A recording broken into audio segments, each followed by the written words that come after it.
새벽 5시. 김민주는 익숙한 차가운 공기를 들이마셨다. 겨울의 끝자락이었지만 아직 어둠이 짙게 깔린 공사 현장은 뼛속까지 스며드는 한기가 지배하고 있었다. 아파트 단지 신축 공사 현장은 그 자체로 거대한 짐승처럼 보였다. 수많은 크레인들이 앙상한 뼈대처럼 하늘을 찌르고 있었고 철근과 시멘트 자루들이 쌓여 거대한 미로를 이루고 있었다. 그는 현장 소장으로서 매일 아침 가장 먼저 이곳에 도착해 하루를 시작했다.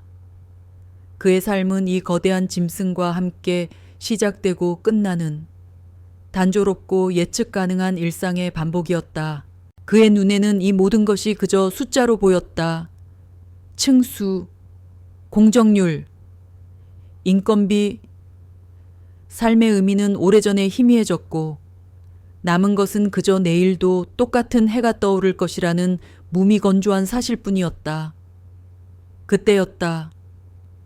둔탁한 중장비 소리와 멀리서 들려오는 도시의 미명 속에서 날카로운 울음소리가 찢어질 듯이 터져 나왔다. 에깅! 갱! 처음에는 그저 스쳐 지나가는 소리라고 생각했다. 이 넓은 현장에는 먹을 것을 찾아 떠도는 길고양이나 길거리 개들이 종종 있었다. 하지만 이 울음소리는 달랐다. 평범한 동물의 울음이 아니었다.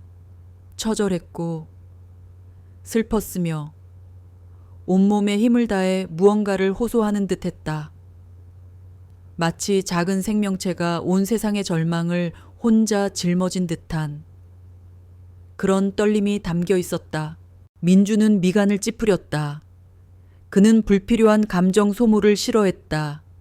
이른 아침부터 신경을 긁는 소리는 그에게 짜증을 유발했다. 그는 무시하려 했지만 소리는 멈추지 않았다. 오히려 더 격렬해지고 더 가까워졌다. 저거 뭐야, 개 짖는 소린가. 가장 먼저 도착한 인부들이 삼삼오오 모여들며 수군거렸다. 그들의 얼굴에도 짜증과 호기심이 뒤섞여 있었다. 민주는 아무 말 없이 그들을 돌아보았다. 쓸데없는데 신경 쓰지 말고 안전모 단단히 매고 오늘 작업 브리핑 준비해. 그의 목소리는 차갑고 단호했다. 하지만 그의 시선은 자신도 모르게 소리가 나는 곳으로 향하고 있었다. 깅깅! 소리는 더 이상 멀리서 들리는 울림이 아니었다. 바로 근처에서 민준의 발치에서 터져 나오는 소리 같았다. 그리고 그 순간 인부 한 명이 손가락으로 공사장 안쪽을 가리켰다. 소장님, 저기 보세요. 민준의 시선이 그를 따라갔다. 어둠이 덜 거친 공사 현장 안쪽에서 진흙투성이가 된 조그만 생명체가 망설임 없이 콘크리트 패널들 사이로 뛰어들고 있었다. 그것은 어린 진돗개였다. 온몸이 흙먼지로 뒤덮여 있었고 한쪽 귀는 축 처져 있었다. 하지만 그 움직임은 망설임이 없었다. 마치 정해진 길을 가듯 주저함 없이. 저런 개가 왜 저기 들어가? 인부들이 중얼거렸다. 민주는 대답하지 않았다. 그는 이 어린 생명체의 눈빛을 보았다. 그것은 단순한 호기심이나 장난기가 아니었다. 그 눈에는 불안과 절박함, 그리고 무언가를 잃을까 두려워하는 간절함이 가득했다. 민준의 심장이 순간적으로 쿵 하고 내려앉았다. 그는 자신의 과거를 떠올렸다. 오랫동안 잊고 지내려 했던 생과 사의 경계에 섰던 어떤 순간의 기억이었다. 그는 자신도 모르게 발걸음을 옮겼다. 따라가 볼까, 저 녀석이 뭘 하려는 건지. 가장 젊은 인부가 말했다. 민주는 그 말에 말없이 고개를 끄덕였다. 그는 자신의 몸이 시키는 대로 움직였다. 이성적인 판단보다는 본능에 더 가까운 행동이었다. 민주는 안전모를 고쳐 쓰고 장갑을 낀 채 조심스럽게 어린 진돗개가 들어간 방향으로 발을 내디뎠다. 그의 뒤로 몇몇 인부들이 호기심 어린 표정으로 그를 따랐다. 어린 진돗개는 그들이 따라오는 것을 확인하고는 다시 앞장섰다. 그들의 발걸음이 무거워질수록 개의 움직임은 더 빨라졌다. 마치 시간을 낭비할 수 없다는 듯 그들을 재촉하는 듯 했다. 민주는 어린 개의 뒤를 쫓으며 주변을 둘러보았다.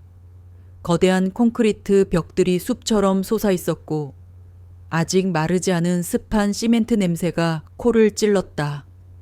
이 모든 것이 그에게는 수십 년간 봐왔던 풍경이었지만 지금 이 순간만큼은 낯설고 이질적으로 느껴졌다. 그의 머릿속에는 오직 한 가지 생각만 맴돌았다. 이 작은 생명체가 왜 이렇게까지 절박하게 울부짖는가? 무엇을 향해 달려가는가? 이 차가운 시멘트와 철근의 미로 속에서 이 작은 생명이 찾고자 하는 것은 무엇인가? 그때 어린 진돗개가 멈춰섰다. 그리고 다시 한번 이전과는 비교할 수 없을 정도로 절박한 울음을 터뜨렸다. 그 울음은 마치 영혼의 비명과도 같았다. 민주는 몸을 멈췄다. 그의 심장이 거세게 뛰었다. 바로 그 순간 그는 보았다. 어린 개가 가리키는 곳에 굳어가는 시멘트 벽면과 아직 마르지 않은 패널 사이의 좁은 틈새에 희미하게 무언가가 누워있는 것을 어둠 속에서 그 형체는 마치 잠들어 있는 것처럼 보였다. 하지만 민주는 그것이 잠이 아니라는 것을 직감적으로 느꼈다. 그것은 죽음의 그림자였다. 그는 한 발 더 다가섰다. 그리고 마침내 그가 보았던 것이 무엇인지 명확하게 드러났다. 그것은 또 다른 개였다. 성견으로 보이는 커다란 몸집. 하지만 그 개의 하반신은 이미 절반 이상이 굳은 콘크리트 속에 파묻혀 있었다. 머리와 상체만이 밖으로 나와 있었고 눈은 떠 있었지만 초점은 완전히 흐려져 있었다. 울지도 짖지도 않았다. 그저 얕고 거친 숨을 내쉬고 있을 뿐이었다. 그 순간 민준의 머릿속은 하얗게 비워졌다. 그는 입을 다물었다. 그의 주변에서 함께 따라온 인부들 또한 모두 말문을 잃었다. 그들은 그저 경악에 찬 눈으로 그 광경을 바라보았다. 이 차갑고 거대한 공사 현장에서 이 작은 생명들은 밤새도록 생사의 경계에서 처절하게 싸우고 있었던 것이다. 어린 진돗개의 울음은 단순한 구조 신호가 아니라 죽어가는 어미를 향한 처절한 사랑의 외침이었던 것이다. 그들의 이야기는 이제 막 시작되고 있었다. 그리고 민주는 자신이 그 이야기의 첫 목격자가 되었음을 깨달았다. 그는 조용히 장갑을 벗었다. 그 순간 거대한 공사 현장에 모든 소음이 멎은 듯했다. 바람 소리도 기계음도 들리지 않았다. 오직 무거운 침묵만이 그들을 짓눌렀다. 김민주는 말없이 무릎을 꿇고 아름의 눈높이로 시선을 맞췄다. 콘크리트에 파묻힌 개의 눈은 먼지로 더럽혀져 있었고 마치 삶의 불꽃이 꺼져가는 잿빛 숯불처럼 흐릿했다. 숨은 가늘고 불규칙하게 이어졌다. 그 모습은 살아있는 존재라기보다는 이미 차가운 석고상처럼 느껴졌다. 무력감과 절망이 민준의 온몸을 덮쳤다. 이 새벽의 기적 같은 외침은 결국 비극의 끝을 알리는 신호였던가. 소장님, 아직 살아있어요. 그 침묵을 깨고 젊은 인부 하나가 목이 맨 소리로 외쳤다. 그의 목소리는 믿기지 않는 기적을 확인하는 듯 떨리고 있었다. 그 한마디에 정지해 있던 모든 것이 다시 움직이기 시작했다. 정지했던 시간의 흐름이 한순간에 폭발적으로 재개되었다. 마치 누군가 스위치를 올린 것처럼 멍하니 서 있던 인부들이 동시에 움직였다. 한 명은 물을 찾아 뛰어갔고 다른 한 명은 장갑을 벗어던지고 맨손으로 굳은 콘크리트 주변의 흙을 파내기 시작했다. 누군가는 혹시 모를 도구를 찾기 위해 창고로 달려갔다. 그들의 행동은 계획적이지 않았지만 한 가지 공통된 목표를 향하고 있었다. 저 작은 생명을 구해야 한다는 본능적이고 순수한 열망이었다. 그때 샛별이 다시 움직였다. 샛별은 어미의 곁으로 조심스럽게 다가갔다. 그리고 굳은 콘크리트에 갇힌 어미의 머리에 코를 비볐다. 마치 포기하지 마. 내가 여기 있어 라고 말하는 듯 했다. 그리고는 다시 인부들 쪽으로 돌아와 그들을 올려다보았다. 샛별의 눈빛은 단순한 개의 눈빛이 아니었다. 불안과 희망이 뒤섞인 마치 지혜로운 노인과 같은 간절함이 담겨 있었다. 누구도 말하지 않았지만 모두가 느낄 수 있었다. 이 작은 생명은 그들의 도움을 확신하고 있었다. 그리고 그 믿음이 민준과 인부들의 마음을 움직이고 있었다. 민준은 더 이상 망설이지 않았다. 그는 외면하지 않기로 결정했다. 이 모든 것이 그의 삶의 평온을 깨뜨리는 성가신 사건일지도 모르지만 이 순간만큼은 그런 이성적인 판단이 무의미했다. 그는 소리쳤다. 물 가져와. 뜨거운 물 뭐든 로프든 곡괭이든 다 가져와. 그의 목소리에는 평소의 차가움 대신 뜨거운 무언가가 섞여 있었다. 마치 오랫동안 멈춰 있던 심장이 다시 박동하기 시작한 것처럼 인부들은 일사불란하게 움직였다. 평소라면 복잡한 지시에 투덜거렸을 그들이었지만 지금은 그 누구도 불평하지 않았다. 그들은 서로 눈빛을 주고받으며 필요한 것을 찾아 나섰다. 그들의 눈빛에는 이 작은 생명들의 이야기를 끝까지 책임지겠다는 무언의 합의가 담겨 있었다. 가장 먼저 뜨거운 물을 담은 주전자가 도착했다. 민주는 조심스럽게 굳은 콘크리트 틈 사이에 뜨거운 물을 부었다. 겉면은 이미 단단하게 굳어 있었지만 내부는 아직 부드러운 부분이 남아 있을 거라는 희망 때문이었다. 물을 붓자 하얀 수증기가 피어올랐다. 콘크리트가 미세하게 갈라지는 소리가 들렸다. 민주는 장갑을 끼고 손으로 틈을 파내기 시작했다. 그의 손은 순식간에 차가워지고 굳은 콘크리트 가루로 더럽혀졌지만 그는 멈추지 않았다. 옆에 있던 인부들도 작은 도구들을 가져와 함께 파내기 시작했다. 아름의 몸은 고통에 반응하지 않았다. 그저 얕은 숨을 내쉴 뿐이었다. 그녀의 의식은 이미 멀리 떨어진 듯했다. 그녀의 머릿속은 흐릿한 안개에 쌓여 있었다. 차가운 감각, 둔탁한 통증, 그리고 멀리서 들려오는 희미한 소음. 그 모든 것이 그녀의 감각을 짓누르고 있었다. 그녀는 자신이 어디에 있는지, 무슨 일이 벌어지고 있는지조차 알 수 없었다. 다만 어딘가에서 들려오는 익숙한 냄새, 그리고 가슴을 찌르는 듯한 간절한 울음소리만이 그녀의 의식을 희미하게 붙잡고 있었다. 그것은 그녀의 새끼, 샛별의 냄새였다. 그 작은 존재의 외침만이 그녀를 완전히 절망의 심연으로 끌어내리지 못하게 막고 있었다. 민주는 힘겨운 작업을 계속했다.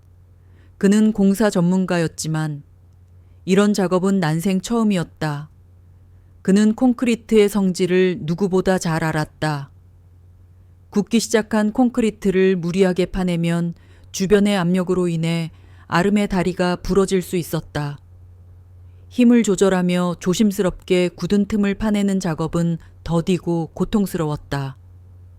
시간이 흐를수록 손끝은 저려왔고 추위 속에서 몸은 굳어갔다. 샛별은 그들의 곁을 떠나지 않았다.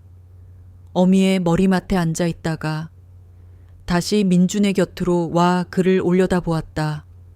그리고 마치 어떻게든 구해주세요 라고 말하는 듯 애처로운 눈빛을 보냈다. 민주는 그 눈빛을 외면할 수 없었다. 그의 마음 속에서 오랫동안 잠들어 있던 인간적인 감정들이 서서히 깨어나고 있었다. 그는 자신의 삶을 되돌아보았다.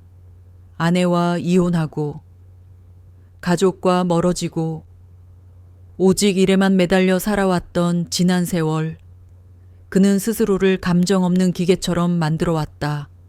하지만 이 작은 강아지의 절박한 울음은 그의 단단한 껍질을 조금씩 깨뜨리고 있었다.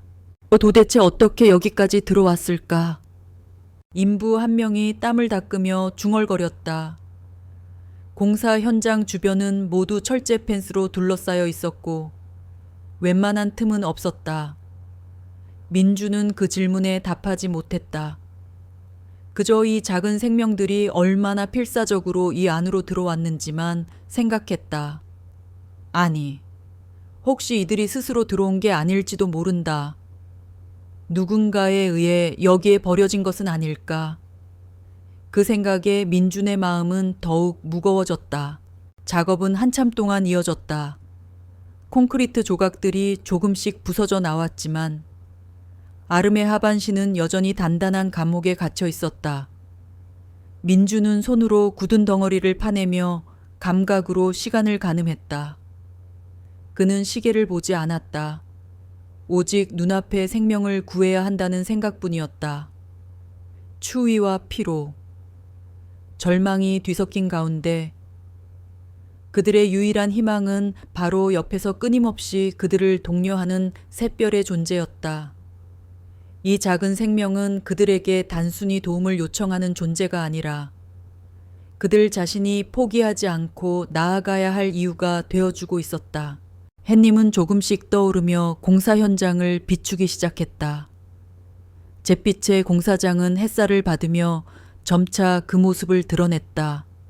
그리고 그 햇살 아래 굳어가는 콘크리트와 그 안에 갇힌 생명, 그리고 그를 구하려는 사람들의 모습이 더욱 처절하게 부각되었다. 그들은 모두 한 가지 사실을 알고 있었다. 이 작은 생명이 아니었다면 어미개는 조용히 굳은 채로 발견되었을 것이다. 그리고 그날의 아침은 평범한 공사 시작일이 아니라 한 생명이 또 다른 생명을 구하기 위해 필사적으로 싸운 투쟁의 첫 장이 될 것이다. 작업은 아직 끝나지 않았다. 그들의 싸움은 지금부터였다. 해가 완전히 떠오르자 공사 현장은 잿빛과 황토색의 잔혹한 현실을 여과 없이 드러냈다. 찬 공기 속에서 피어오른 입김은 이내 얼음 조각처럼 사라졌다. 김민준과 인부들은 굳은 콘크리트를 파내는 작업에 몰두했다. 그들의 손은 이미 감각이 사라진 지 오래였다. 손끝이 찢어져 피가 났고 차가운 철근 조각과 시멘트 가루가 상처를 파고들었지만 그 누구도 아픔을 느끼지 못했다. 그들의 유일한 목표는 오직 콘크리트 감옥에서 아름을 해방시키는 것이었다. 이게 겉은 굳었는데 안은 아직 물러서 힘 조절 잘못하면 다리가 부러질 수도 있겠어요. 가장 젊은 인부가 말했다. 그의 목소리는 불안으로 가득 차 있었다. 민주는 그의 말에 고개를 끄덕였다. 그는 콘크리트의 속성을 누구보다 잘 알고 있었다. 내부의 수분이 완전히 증발하기 전 표면부터 굳는 이 물질은 겉모습만 보고 힘을 가했다가는 안에 갇힌 생명을 더욱 위험하게 만들 수 있었다. 민주는 평소의 강인한 모습 대신 마치 정교한 시계를 수리하는 장인처럼 조심스럽게 움직였다. 샛별은 그들의 곁을 떠나지 않았다. 샛별은 어미의 머리맡에 웅크리고 앉아 조용히 어미를 바라보았다. 그러다 민준이 힘들게 콘크리트를 파낼 때면 샛별은 민준의 옆으로 다가와 그의 손등에 코를 비비거나 애처로운 눈빛으로 그를 올려다 보았다.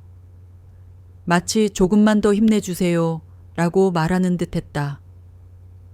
민주는 샛별의 눈빛을 볼 때마다 무거운 마음 속에 알 수 없는 뜨거운 감정이 샘솟는 것을 느꼈다. 이 작은 생명체의 믿음이 자신들의 지독한 피로를 잊게 하는 원동력이 되어주고 있었다. 시간은 더디게 흘렀다. 그들은 시계 대신 샛별의 조급한 움직임과 아름의 희미한 숨소리로 시간을 가늠했다. 10분이 1시간 같았고 1시간이 하루처럼 느껴졌다. 손에서 느껴지는 감각은 오직 차가움과 굳은 덩어리의 불규칙한 표면뿐이었다.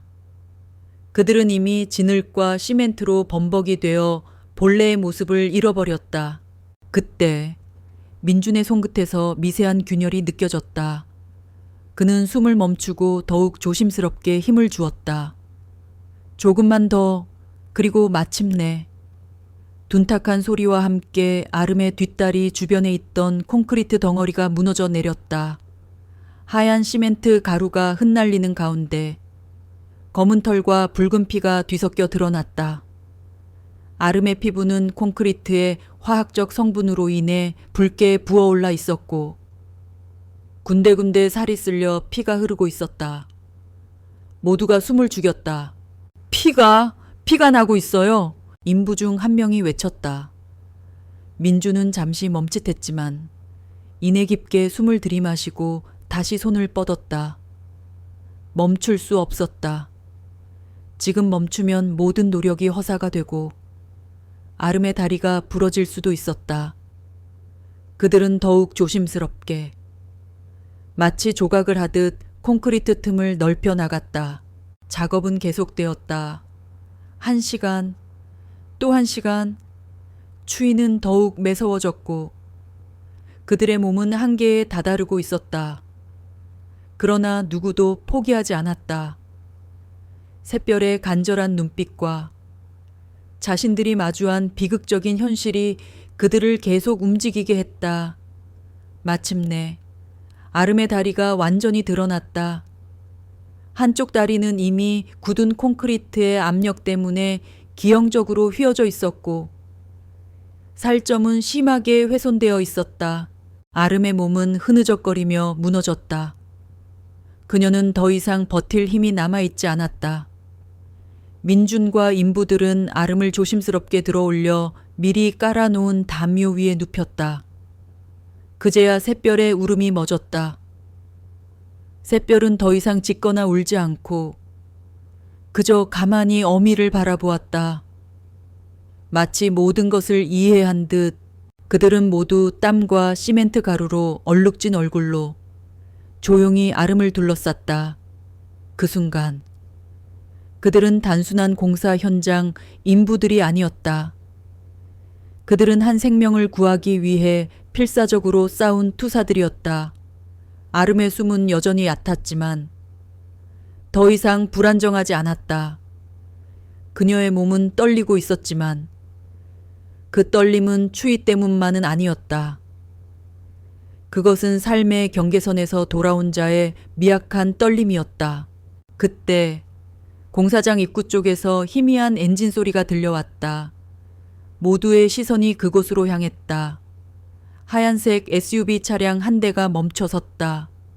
차 문이 열리고 한 여자가 내렸다. 그녀는 단정한 코트 차림이었지만 손에는 비상 구급상자를 들고 있었다.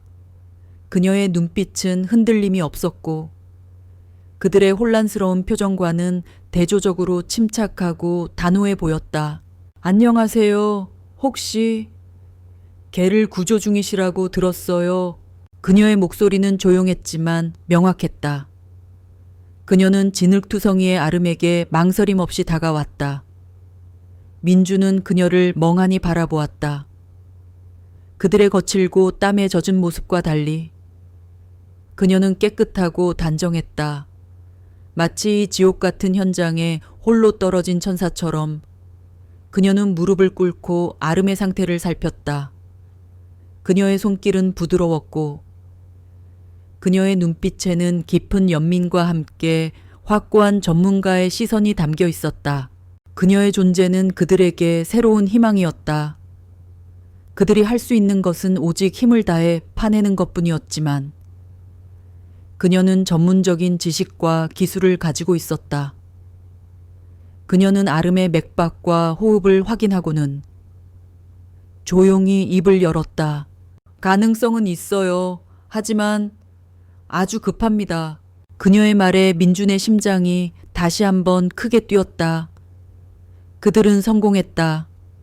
절반의 성공이었지만 그들의 노력은 이 작은 생명을 죽음의 문턱에서 되돌려 놓았다. 이제 그들의 노력에 전문적인 도움이 더해질 참이었다.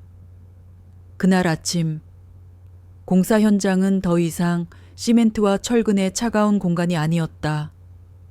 그것은 절망 속에서 피어난 희망의 성소였다. 그리고 그 희망의 첫걸음은 한 마리의 작은 강아지와 그를 외면하지 않은 사람들의 마음에서부터 시작되었다. 하얀색 SUV 차량에서 내린 한지우는 공사장의 탁한 공기 속에서도 빛을 잃지 않는 단정한 모습이었다. 그녀의 발밑에는 흙먼지가 가득했고 그 앞에는 땀과 시멘트 가루로 뒤범벅이 된 인부들이 무릎을 꿇고 있었다. 그러나 그녀의 시선에는 당황이나 혐오 대신 오직 단호하고 깊은 집중만이 담겨 있었다. 그녀는 인부들이 깔아놓은 담요 위 축 늘어져 있는 아름에게 망설임 없이 다가갔다. 어디를 다쳤는지 먼저 봐야겠어요. 그녀의 목소리는 작았지만 그 어떤 공사 현장의 소음보다도 명확하게 귀에 박혔다. 김민주는 말없이 그녀를 바라보았다. 그는 수십 년간 수많은 사람들을 만나왔지만 이토록 침착하고 확신에 찬 눈빛을 가진 사람은 드물었다. 그녀의 손길은 부드러웠다. 그녀는 먼저 아름의 호흡과 맥박을 확인했다. 숨은 얕고 불규칙했으며 맥박은 매우 약했다. 그녀는 빠르게 아름의 몸을 훑어보았다. 하반신은 콘크리트에 파묻혔던 흔적 그대로 붉게 부어올라 있었고 피부는 화학적 손상으로 인해 군데군데 허옇게 변색되어 있었다. 천이 너무 낮아요. 탈수 증상도 심각하고요. 그리고 이 피부 손상은 그녀는 말을 잇지 못했다. 그녀의 눈빛에 잠시 고통스러운 감정이 스쳐 지나갔지만 이내 전문가의 무표정으로 돌아왔다. 그녀는 구급 상자를 열어 소독액과 거즈를 꺼냈다. 그리고 조심스럽게 상처 부위를 닦아내기 시작했다. 아름은 미약한 신음조차 내지 않았다. 그저 흐릿한 눈으로 허공을 응시할 뿐이었다. 그때 샛별이 지우의 곁으로 다가왔다. 샛별은 그녀의 손길을 가만히 바라보았다. 그리고 마치 그녀의 의도를 이해한 듯 조용히 곁에 앉아 아름을 지켜보았다. 샛별의 눈빛은 불안했지만 동시에 깊은 믿음이 담겨 있었다. 민주는 그 광경을 보며 놀라지 않을 수 없었다. 이 작은 강아지는 자신이 누구를 믿어야 하는지 본능적으로 알고 있는 듯했다. 지우는 샛별의 머리를 조심스럽게 쓰다듬었다. 네가 엄마를 구했구나. 정말 대단해. 그녀의 목소리는 낮고 부드러웠다. 그 말을 들은 샛별은 짧게 꼬리를 흔들었다. 그 작은 움직임이 민준의 가슴을 울렸다. 그는 자신의 경험을 되짚어 보았다. 그는 수많은 사람들을 만나고 수많은 구조 현장을 지휘했지만 이처럼 순수하고 조건 없는 신뢰를 본 적은 없었다.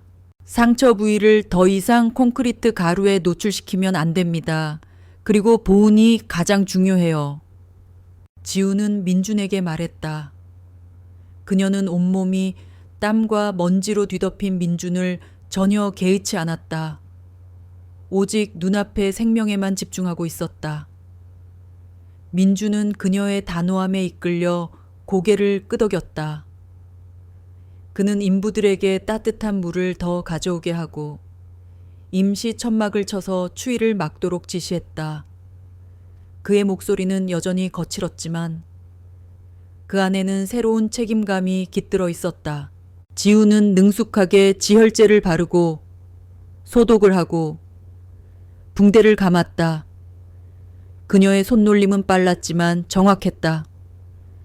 그녀의 머릿속에서는 아름의 상태를 분석하는 수많은 데이터들이 빠르게 오갔다. 화학적 화상, 근육 손상, 심각한 쇼크와 탈수. 그녀는 이 모든 것을 극복하기 위해 긴급한 조치가 필요하다는 것을 알았다. 이대로 두면 위험합니다. 최대한 빨리 동물병원으로 옮겨야 해요. 지우는 아름에게서 시선을 떼지 않은 채 말했다. 혹시 차가 있으신가요?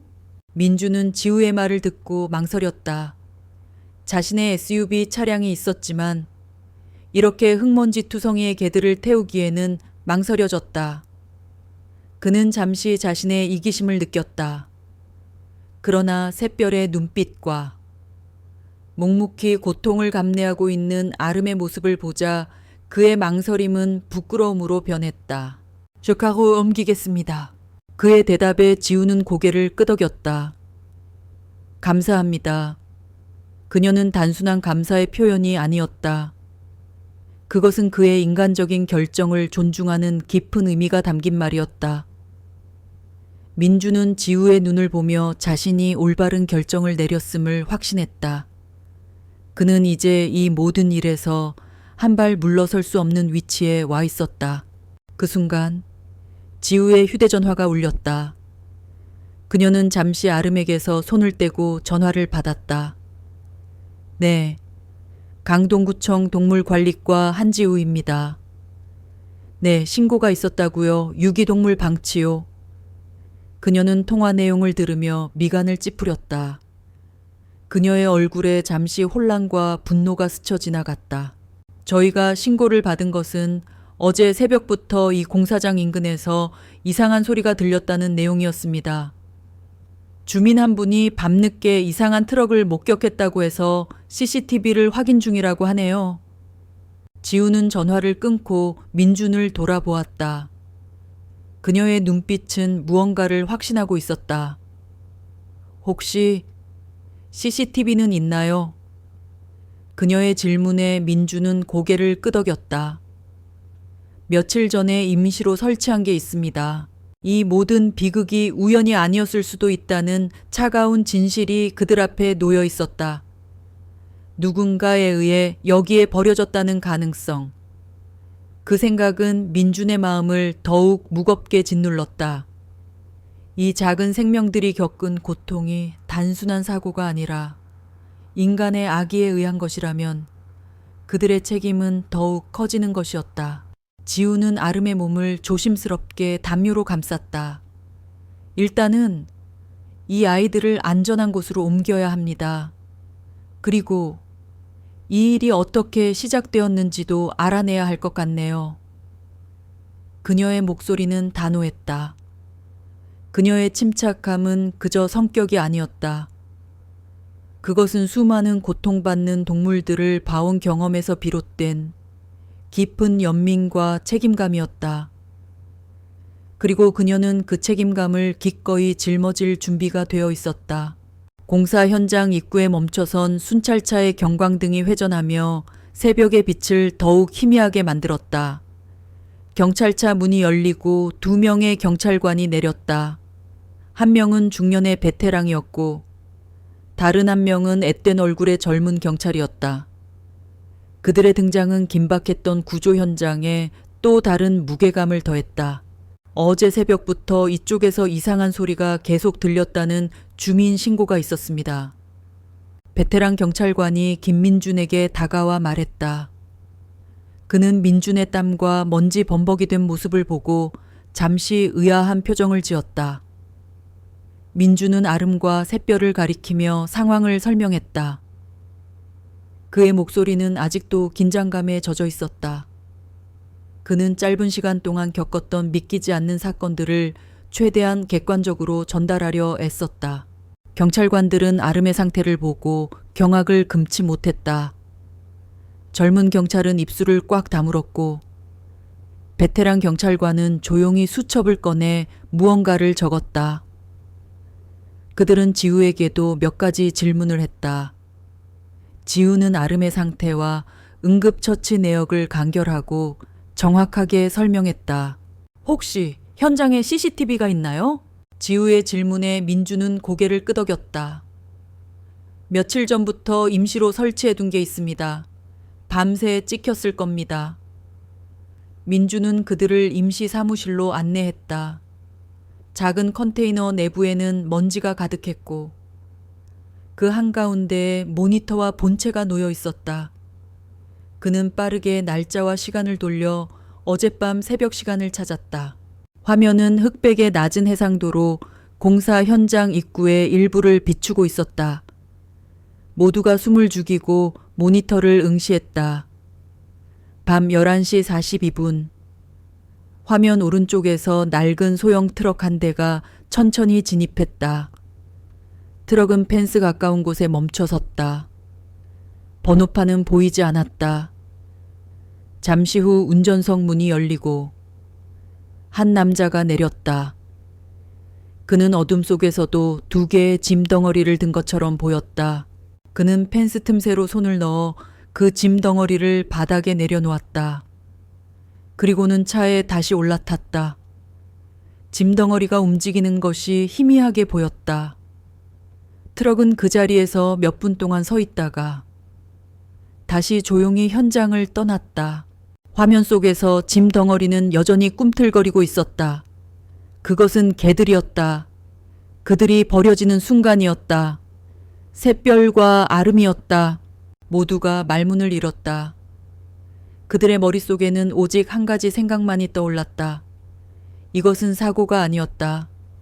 단순한 우연도 아니었다. 이것은 누군가에 의해 의도적으로 저질러진 명백한 악이었다. 아름이 시멘트에 갇힌 것은 우연이었을지 모르지만 그들이 거기에 있었던 것 자체는 잔혹한 계획의 일부였다. 민주는 주먹을 꽉 쥐었다. 그의 손톱이 손바닥을 파고들었다. 그는 분노를 느꼈다. 샛별의 절박한 울음과 아름의 무기력한 눈빛을 떠올리자 그의 분노는 더욱 커졌다. 세상의 무관심과 싸워왔던 샛별과 아름의 이야기에 이제는 인간의 잔혹함이 더해졌다. 지우는 조용히 모니터 화면을 바라보았다. 그녀의 얼굴은 차갑게 굳어 있었다. 그녀는 수많은 유기동물들을 보았지만 이런 식으로 생매장되다시피 버려진 경우는 처음이었다. 그녀의 가슴속 깊은 곳에서 차가운 분노가 치밀어 올랐다. 그녀는 더 이상 단순히 직업적인 의무감으로 이 상황에 임하는 것이 아니었다. 이것은 개인적인 문제가 되었다. 이건 그냥 유기 사건이 아닐 수도 있겠네요. 베테랑 경찰관이 조용히 말했다. 그의 목소리는 냉정했지만 그 말 속에는 사건의 심각성을 인지하고 있다는 무게감이 실려 있었다.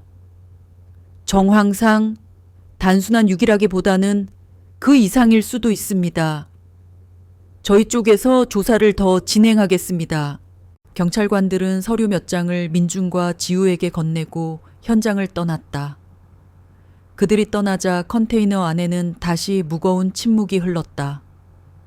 그들은 모두 방금 목격한 진실의 무게를 감당하고 있었다. 이 녀석들 어떻게 들어온 걸까요? 민준이 낮게 중얼거렸다. 그의 목소리에는 분노와 함께 알 수 없는 허탈감이 섞여 있었다. 그는 공사 현장에 펜스를 떠올렸다. 분명히 틈이 없었다. 어쩌면 그 남자들은 펜스를 훼손했을지도 모른다. 모든 것이 차갑고 계산적이었다. 지우는 아름과 샛별이 있는 곳으로 돌아갔다. 아름은 여전히 미동도 없이 누워 있었고 샛별은 그 옆을 조용히 지키고 있었다. 지우는 아름의 몸을 조심스럽게 감싸고 있는 담요를 고쳐주었다. 그녀는 이 두 생명체가 겪었을 공포와 절망을 상상했다. 차가운 시멘트, 어두운 밤, 그리고 떠나버린 인간의 그림자. 그들에게 남겨진 것은 오직 서로뿐이었다. 그날 아침, 공사 현장은 더 이상 단순한 노동의 장소가 아니었다. 그것은 정의와 불의가 충돌하는, 그리고 순수한 사랑이 인간의 악의에 맞서 싸우는 새로운 전장이 되었다. 지우는 아름의 차가운 발을 조심스럽게 감싸주었다. 그녀는 결심했다. 이 두 생명체의 이야기가 여기서 끝나게 두지 않을 것이다. 이것은 단순한 구조 이야기가 아니었다. 이것은 정의로운 싸움의 시작이었고, 그녀는 그 싸움의 선두에 서기로 마음먹었다.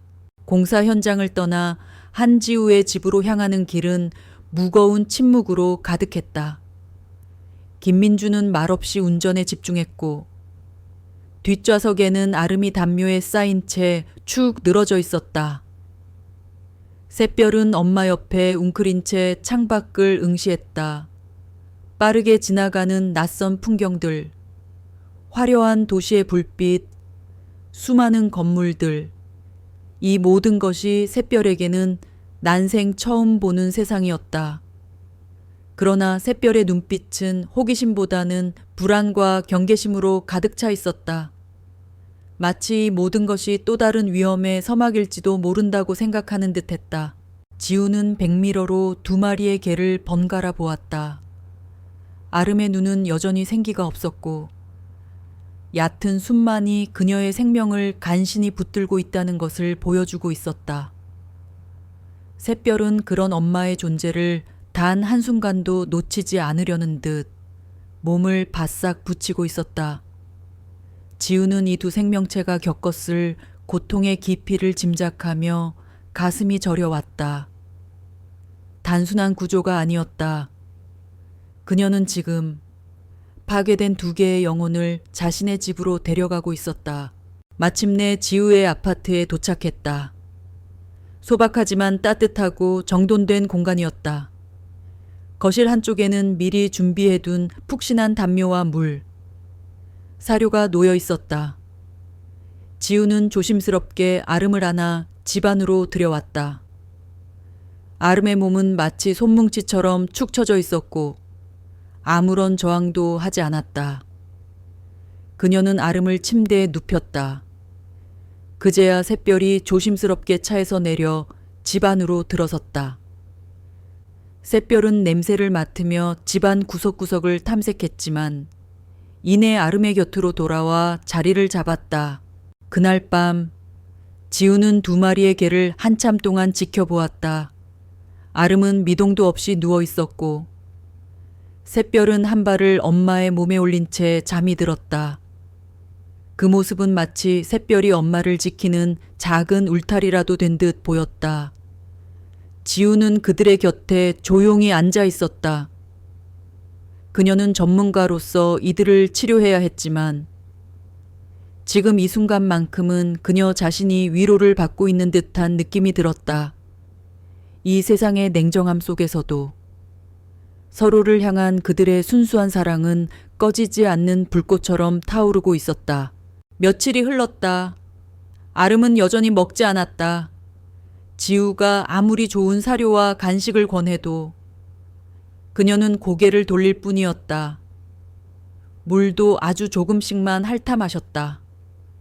육체적인 상처는 지우의 정성스러운 치료 덕분에 서서히 회복되고 있었지만 마음의 상처는 너무나 깊어 보였다. 지우가 다가갈 때마다 아름은 몸을 움츠렸고 그녀의 손이 닿으려 하면 극심한 공포에 떨었다. 그 눈빛은 아직도 공사장 시멘트 벽면 사이의 어둠 속에 머물러 있는 듯했다. 샛별은 달랐다. 샛별은 이미 이 집을 자신의 놀이터로 삼았다.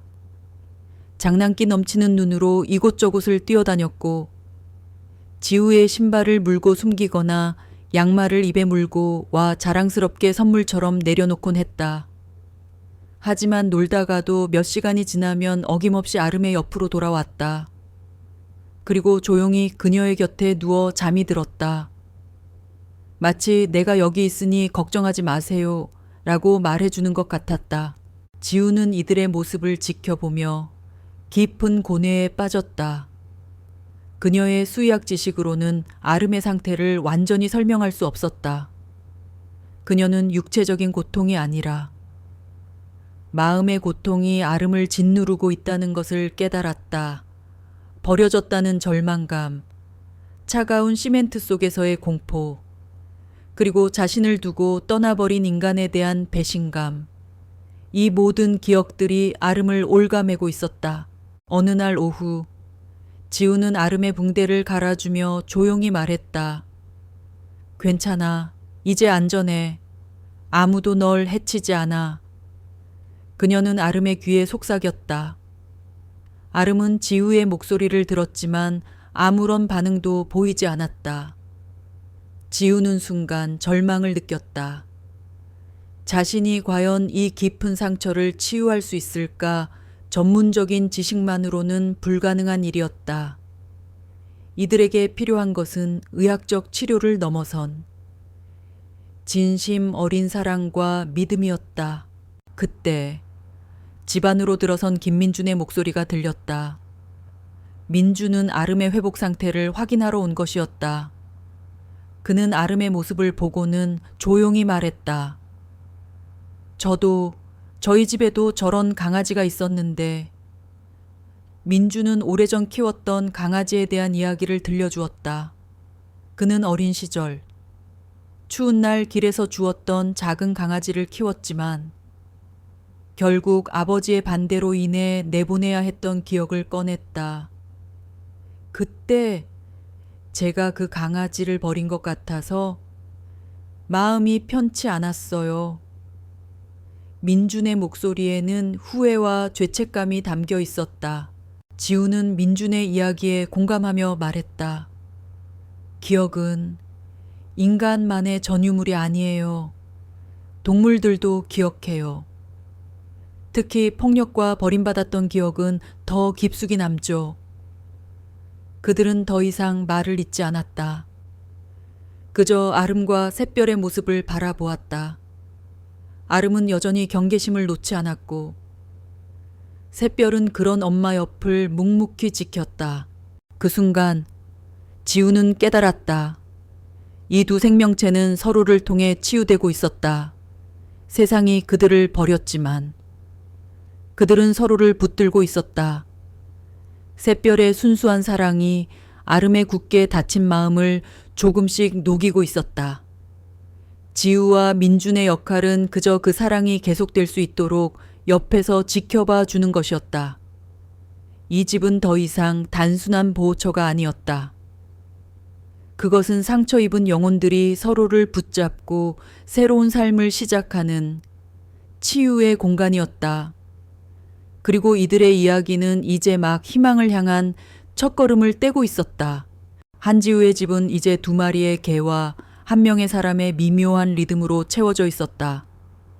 샛별은 장난기 넘치는 어린아이처럼 집 안을 뛰어다녔고 아름은 여전히 집안 한구석의 담요 위에서 대부분의 시간을 보냈다. 육체적인 상처는 거의 아물었지만 마음의 상처는 여전히 깊었다. 그녀는 지우가 주는 밥을 천천히 먹었고 잠도 깊이 들지 못했다. 가끔씩 텅 빈 허공을 응시하며 마치 보이지 않는 무언가를 떠올리는 듯한 모습을 보였다. 트라우마예요. 단순히 물리적인 통증이 아니라 그날의 기억이 이 아이를 짓누르고 있는 거죠. 지우는 방문한 김민준에게 조용히 말했다. 민준은 아름의 무기력한 모습을 보며 안타까움을 금치 못했다. 사람도 그런데 동물은 오죽할까요? 민준은 아름의 옆에 조용히 앉아 아무 말도 하지 않았다. 그는 공사장에서 아름을 처음 발견했을 때의 충격을 잊을 수 없었다. 그날 아침의 싸늘한 공기와 굳어가던 시멘트의 냄새, 그리고 모든 것을 포기한 듯 했던 아름의 눈빛이 아직도 생생했다. 샛별은 그런 아름의 작은 변화에도 민감하게 반응했다. 아름의 얕은 숨소리가 거칠어지거나 몸을 미세하게 떨 때마다 샛별은 놀던 것을 멈추고 조용히 다가가 그녀의 귀를 핥거나 얼굴에 코를 비비곤 했다. 마치 현실로 돌아오라고 속삭이는 듯한 작은 몸짓이었다. 샛별의 순수한 사랑만이 아름의 굳게 닫힌 마음의 문을 두드릴 수 있는 유일한 열쇠처럼 보였다. 어느 늦은 오후, 갑작스러운 폭풍이 서울을 덮쳤다. 하늘이 검게 변하고 천둥이 굉음을 내며 땅을 울렸다. 번개가 섬광을 터뜨릴 때마다 집안은 하얗게 밝아졌다. 공사장에서 늘 들어왔던 중장비 소리와 낯선 소음에 익숙했던 아름은 천둥 소리를 듣고 몸을 떨기 시작했다. 그녀는 담요에서 벌떡 일어나 마치 보이지 않는 괴물에게 쫓기는 것처럼 거칠게 짖기 시작했다. 명명명 멍멍멍! 그녀의 짖는 소리에는 공포와 절망이 가득했다. 그녀의 눈은 크게 떠져 있었고 숨은 불규칙했다. 그녀는 그날의 기억 속에 갇힌 듯했다. 어둠 속에서 들려오던 낯선 발소리, 자신을 던져놓고 떠나버린 트럭의 엔진 소리, 그리고 차갑게 굳어가는 콘크리트의 소리가 천둥과 번개에 겹쳐 들려오는 듯했다. 지우는 조심스럽게 다가가 그녀의 이름을 불렀지만 아름은 그녀의 목소리를 듣지 못했다. 그녀는 자신의 공포 속에서 허우적거리고 있었다. 그때 샛별이 다가왔다. 샛별은 짖지도 소리치지도 않았다. 단지 조용히 엄마의 옆에 앉았다. 그리고 자신의 아빠를 아름의 가슴 위에 올려놓았다. 마치 그 작은 발로 엄마의 모든 공포를 막아주겠다는 듯 단호하고 굳건한 자세였다. 그 순간 아름의 짖음이 멎었다. 그녀의 눈은 여전히 공포에 질려 있었지만 그 시선은 허공을 헤매지 않고 자신을 바라보는 샛별의 눈빛에 멈췄다. 샛별은 아무 말도 하지 않았다. 그저 그곳에 엄마의 곁에 있었다. 그리고 그 침묵과 존재감이 수많은 소음과 공포를 압도했다. 아름은 서서히 몸을 낮추고 샛별의 머리에 자신의 머리를 기대었다. 그녀의 떨림은 여전했지만 그 떨림은 더 이상 절망의 떨림이 아니었다. 그것은 혼자가 아니라는 안도감에서 오는 떨림이었다. 다음 날 아침, 폭풍이 지나간 자리는 맑고 푸른 하늘로 바뀌어 있었다. 지우는 평소처럼 아름의 밥그릇을 채워주었다. 아름은 망설임 없이 천천히 사료를 씹기 시작했다. 그리고 그릇을 다 비운 후 지우의 손길을 피해 숨기 바빴던 그녀는 지우가 다가와 머리를 쓰다듬자 고개를 돌리지 않고 그 손길을 그대로 받아들였다. 이것은 작은 변화였지만 지우에게는 그 어떤 기적보다도 큰 의미로 다가왔다. 아름은 마침내 마음의 문을 아주 조금 열었던 것이다. 그 문을 연 것은 지우의 노력도 그녀의 전문적인 지식도 아니었다. 그것은 오직 샛별의 순수한 사랑이었다. 샛별은 말없는 위로와 흔들리지 않는 믿음으로 엄마를 절망의 심연에서 끌어올렸다. 며칠 후 김민준이 다시 지우의 집을 찾아왔다. 그는 아름이 꼬리를 살짝 흔들며 자신에게 다가오는 것을 보고 놀라움을 금치 못했다. 세상에, 저 녀석이 저한테 다가오다니. 그의 목소리에는 감격이 섞여 있었다. 민주는 아름을 쓰다듬으며 조용히 말했다. 이 모든 건 샛별이 덕분이야. 하지만 지우는 고개를 저었다. 사랑 덕분이에요. 어쩌면 우리는 그저 이들이 서로를 사랑할 수 있도록 지켜봐 준 것뿐일지도 몰라요. 그녀의 말에 민주는 아무 말도 하지 못했다. 그는 샛별이 아름의 옆에 얌전히 앉아 마치 자랑스러워하는 아들처럼 그녀를 바라보는 모습을 지켜보았다. 그들의 관계는 단순한 가족 그 이상이었다.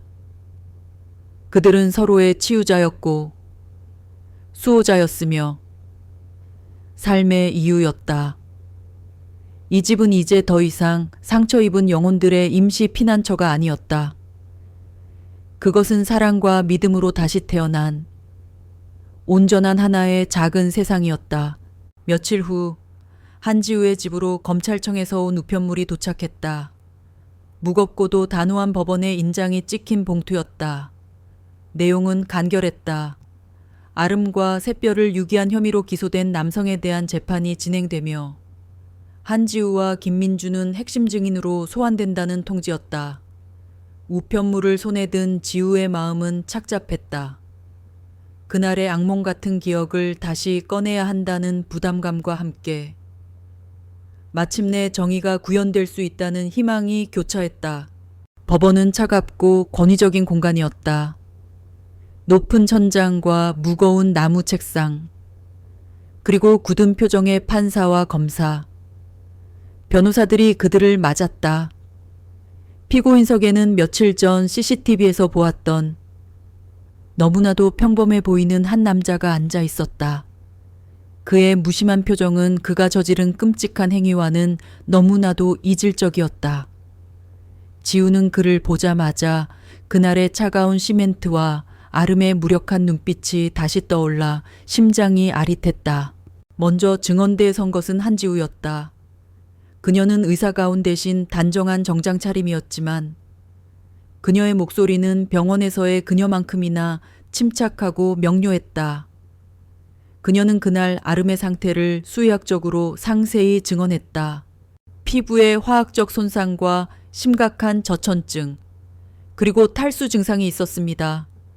다리 근육의 손상도 심각했고요. 이 모든 증상들은 오랜 시간 차가운 콘크리트에 방치되면서 발생한 것입니다.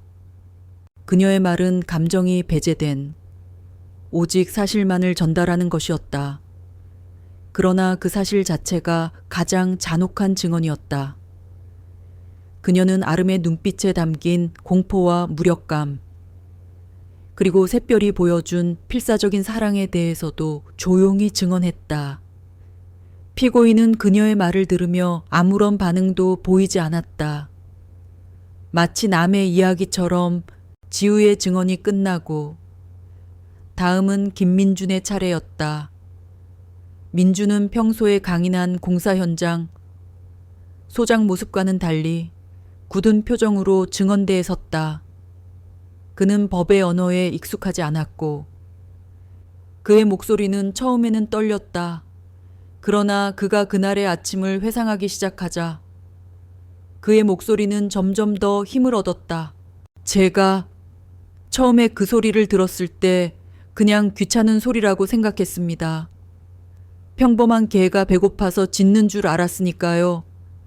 하지만 그건 울부짖음이었어요. 온몸에 힘을 다해 자기를 찾아달라고, 엄마를 구해야 한다고 외치는 그런 울음이었어요. 민주는 그가 샛별을 처음 만났던 순간, 그리고 굳어가는 시멘트 속에서 아름을 발견했던 충격을 생생하게 묘사했다.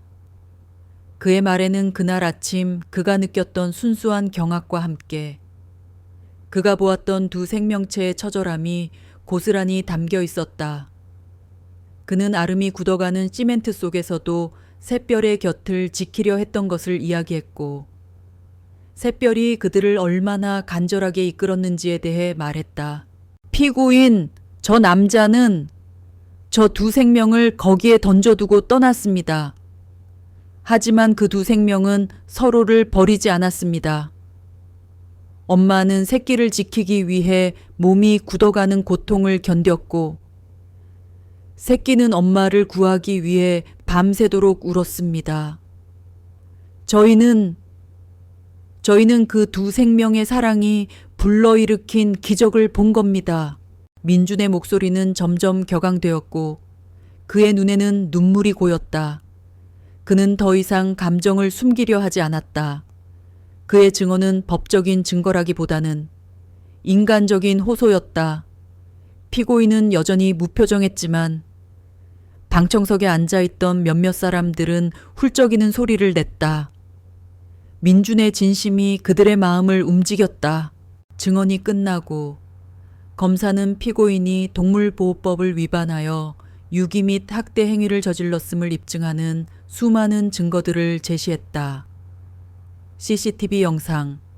수의사의 소견서, 그리고 지우와 민준의 증언까지 모든 증거들은 피고인의 잔혹한 행위를 명확하게 가리키고 있었다.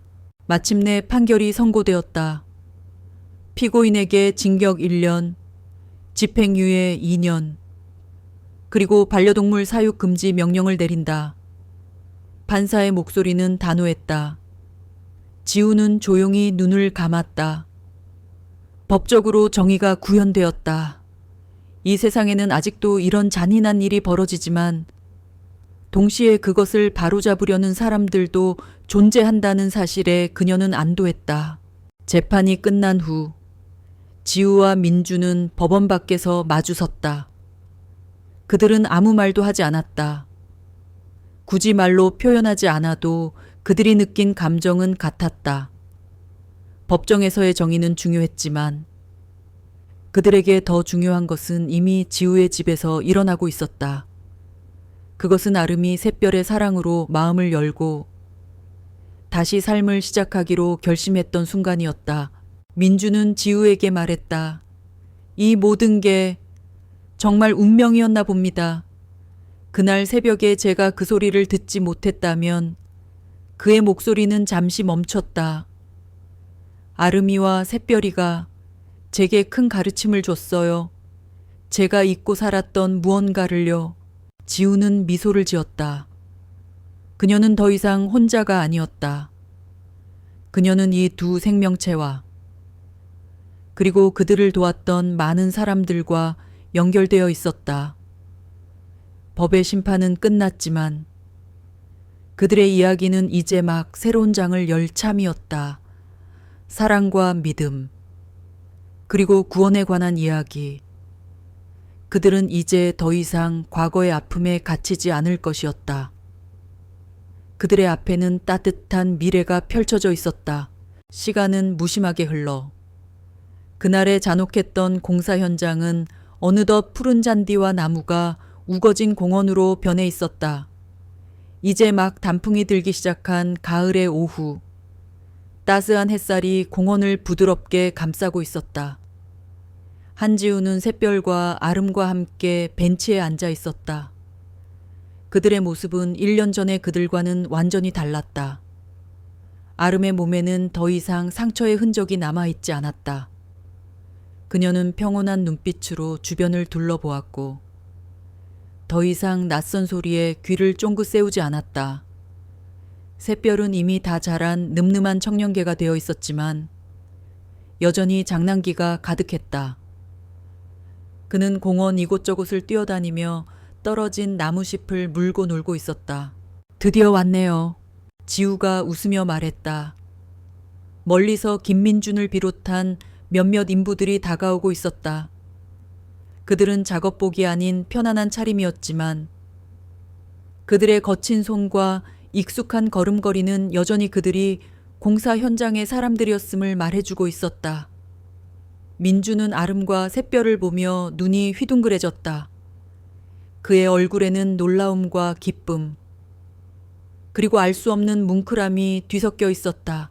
세상에, 이게 정말 그 녀석들이 맞습니까? 믿을 수가 없네요. 민준의 목소리는 떨렸다. 1년 전 그가 보았던 아름의 모습은 절망과 고통에 갇힌 채 죽음을 기다리는 생명체였다. 하지만 지금 그의 눈앞에 있는 아름은 건강하고 평화로웠다. 샛별은 그들을 보자마자 달려와 민준의 손을 핥았다. 민준은 무릎을 굽히고 샛별의 머리를 쓰다듬었다. 샛별의 행동은 그날 새벽의 필사적인 울음만큼이나 강력한 메시지를 전달하고 있었다. 우리를 구해주셔서 감사합니다. 그때였다. 아름은 멀리서 그들을 바라보다가 천천히 민준에게 다가왔다. 그녀는 망설이는 기색이 없었다. 그저 조용하고 당당하게 걸어와 민준의 앞에 섰다. 민준은 숨을 멈췄다. 그는 아름의 눈을 응시했다. 과거의 공포는 사라지고 그 눈에는 깊은 신뢰와 온화함이 담겨 있었다. 아름은 민준의 손을 냄새 맡고는 조용히 그의 손을 핥았다. 지우는 그 광경을 보며 감격에 차 미소 지었다. 아름이가 저렇게 먼저 다가간 건 처음이에요. 그녀의 목소리는 살짝 떨렸다. 아름은 사람을 경계하고 두려워하는 것을 멈추지 않았다. 오랜 기간의 치료와 사랑에도 불구하고 그녀의 마음속 깊은 곳에는 인간에 대한 불신이 남아 있었다. 하지만 민준의 손길은 그 마지막 남은 벽마저 허물어뜨렸다. 민준은 아름의 머리를 쓰다듬으며 조용히 흐느꼈다. 1년 전 그의 마음을 움직였던 어린 개의 울음과 절망의 찬 어미의 눈빛이 이제는 기쁨과 안도감의 눈물로 바뀌어 흘러내리고 있었다. 그들은 모두 벤치에 앉아 그날의 기억을 회상했다. 그날 아침 정말 죽는 줄 알았어요. 손이 얼어붙고 도구가 차가워서 손에 달라붙는 것 같았죠. 하지만 샛별이 녀석이 우리를 계속 보는데 멈출 수가 없더라고요. 한 인부가 말했다. 다른 인부는 고개를 끄덕였다. 맞아요. 그 녀석의 눈빛은 마치 우리 엄마를 부탁해요 라고 말하는 것 같았죠. 그들은 모두 그날 새벽의 고통을 잊지 않았다. 그러나 그 고통은 이제 아픔이 아니라 그들의 삶을 변화시킨 소중한 기억이 되어 있었다. 김민주는 지우에게 말했다. 지우 씨가 아니었다면 저들은 지금 여기에 없었겠죠. 저도 그냥 쳇바퀴처럼 살았을 겁니다. 지우 씨 덕분에 저는 제 안의 사람을 다시 찾은 것 같아요. 그는 오랫동안 잊고 지냈던 감정들을 되찾았다. 사랑, 연민, 책임감. 그의 마음은 더 이상 차가운 시멘트 같지 않았다. 아름과 샛별의 사랑이 그의 마음을 부드럽게 녹여준 것이다. 지우는 민준의 말에 조용히 미소 지었다. 그녀 또한 마찬가지였다. 두 마리의 개를 만난 후 그녀의 삶은 더 이상 단조로운 일상의 반복이 아니었다. 그녀는 그들의 존재를 통해 삶의 새로운 의미를 찾았다. 한 어린아이가 강아지들을 보고 다가왔다. 샛별은 그 아이에게 먼저 다가가 꼬리를 흔들었고 아이는 무서워하지 않고 샛별의 머리를 쓰다듬었다. 아름도 멀리서 그 모습을 지켜보았다. 그녀의 눈빛은 온화했고 더 이상 경계심이 느껴지지 않았다. 한 어린 생명과 상처를 치유한 한 존재가 서로를 마주하는 평화로운 순간이었다. 그날 오후 공원에서의 만남은 작은 행사였지만 그 의미는 결코 작지 않았다. 그것은 단순한 동창회가 아니었다. 그것은 용서와 치유, 그리고 사랑이 만들어낸 기적에 대한 조용한 기념비였다. 모두가 이 자리에 모여 한 생명을 향한 따뜻한 마음이 세상을 어떻게 바꿀 수 있는지를 증명하고 있었다. 아름은 샛별과 함께 잔디밭을 조용히 걸었다. 그녀의 걸음걸이는 더 이상 절뚝거리지 않았고 그녀의 눈빛은 더 이상 흐릿하지 않았다. 그녀는 이제 두려움이 없는 세상에서 진정한 행복을 찾고 있었다. 그리고 그 모든 변화의 시작은 한 마리의 작은 강아지가 외쳤던 사랑이 담긴 울음이었다. 가을의 끝자락. 차가운 바람이 불어왔지만 한지우의 마음만은 따스함으로 가득 차 있었다. 그녀는 이제 더 이상 동물병원에서 환자를 돌보는 일에만 전념하지 않았다.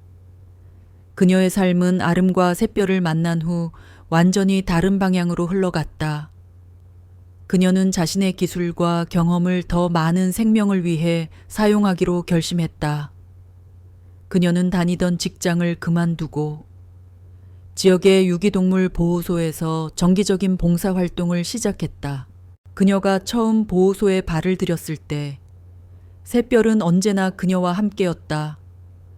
샛별은 낯선 공간에서도 두려워하지 않았다.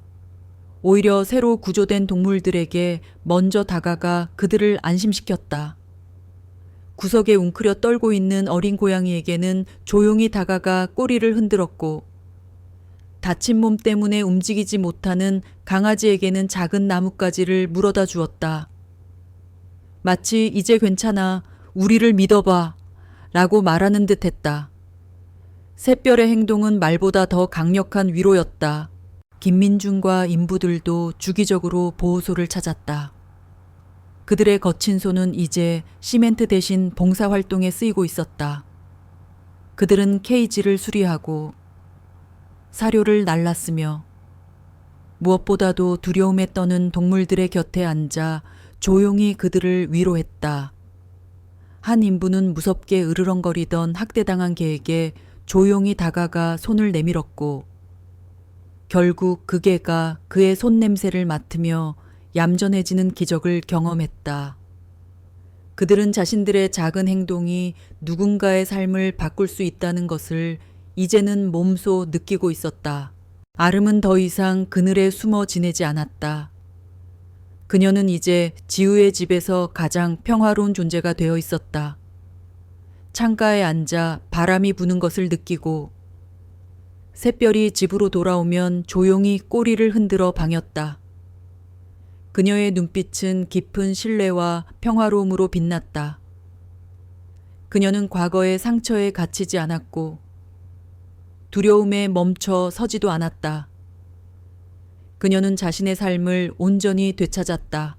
어느 날 저녁, 샛별이 지우에게 작은 나뭇가지를 물어다 주었다. 그 가지는 짧고 2번 꺾인 형태였다. 지우는 그 가지를 받고 조용히 웃었다. 샛별은 종종 그녀에게 이런 의미 없는 선물을 가져다 주곤 했지만 이번 가지는 달랐다. 지우는 그 가지를 벽에 걸었다. 그것은 그들이 처음 만났던 새벽의 차가움과 굳어가는 절망을, 그리고 그 모든 것을 이겨낸 그들의 사랑을 상징하는 듯했다. 그날 밤 지우는 아름과 샛별과 함께 소파에 누워 있었다. 아름은 그녀의 발치에 몸을 말았고, 샛별은 여전히 그녀의 무릎에 머리를 기대고 있었다. 조용하고 평화로운 침묵이 공간을 가득 채웠다. 창밖에는 첫눈이 내리고 있었다. 하얀 눈송이가 세상을 뒤덮는 동안 지우는 자신에게 속삭였다. 이제 너희가 내 삶을 바꿨구나. 그녀는 이제야 알게 되었다.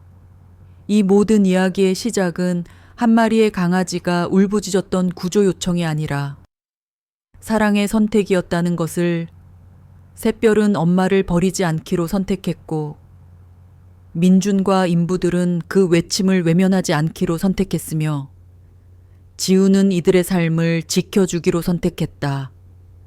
사람처럼 말하지 못해도 상처 입은 존재는 다른 누군가에게 빛이 될 수 있다는 것을 그들은 모두에게 보여주었다.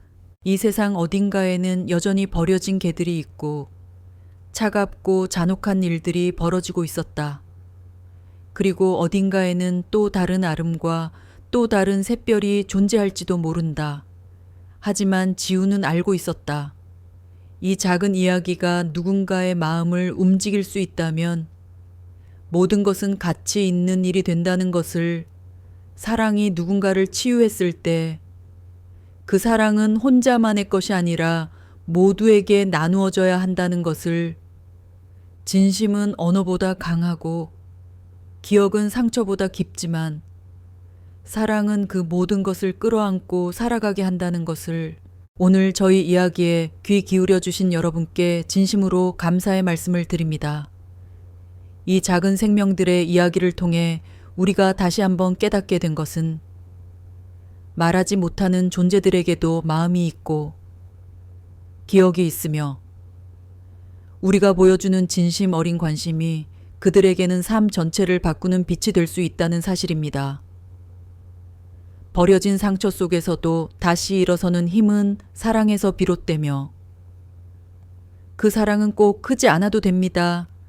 함께 있어주는 것, 끝까지 지켜보는 것, 그것만으로도 누군가에게는 충분한 위로가 됩니다. 여러분 한 분 한 분의 따뜻한 마음이 이 채널을 더욱 의미 있는 공간으로 만들어줍니다. 감사합니다.